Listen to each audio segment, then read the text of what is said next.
With Alcoa having broken itself up, the big banks are now the new indicators of earnings season, and we're getting 3 of them here at the end of the week, and then a couple more next week. So I put all the charts together to bring you the best of the big banks and who you should be watching, so let's jump right into it.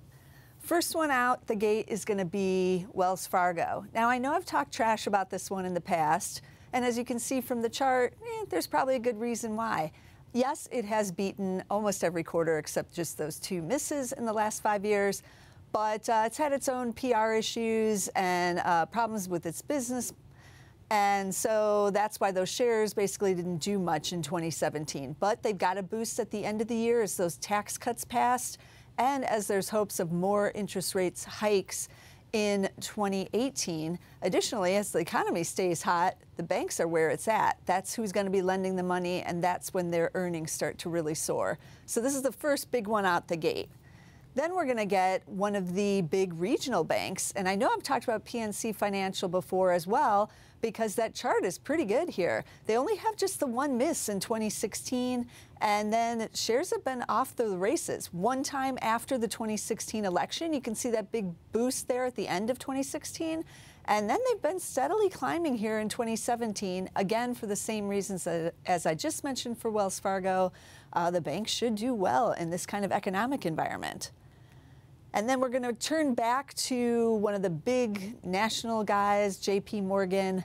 As you can see, they had a lot more misses there in 2014 through 2015, and then they kind of got their act together on the earnings miss or beat. This is one everyone tunes into just to hear what Jamie Dimon's going to say, and this quarter certainly they will be as well. Those shares are at new 5-year highs.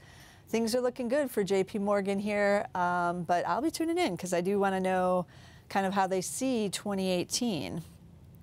Then I always put in this one San Francisco bank that I know many of you don't know.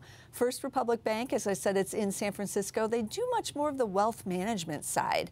They are coming off of 2 misses in a row, however, so that's kind of surprising because otherwise they've had a pretty good track record, at least since 2014. Shares were on quite a run there, but have pulled back. Is this a buying opportunity with this bank? You might want to tune in to see what happens here because it might be. And then we're going to get Citibank or Citigroup, as it's called. Both First Republic and Citigroup are reporting in the 2nd week of earnings season, but early in the week, and the day after MLK Day, actually. And so you can see they too have turned it around since 2015. They only had that 1 miss then. And then it's all been green, at least in the earnings beats or misses.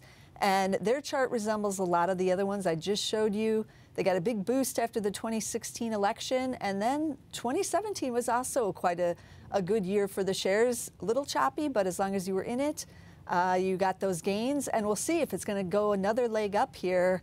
A lot is riding on this earnings season and the guidance and outlook for 2018.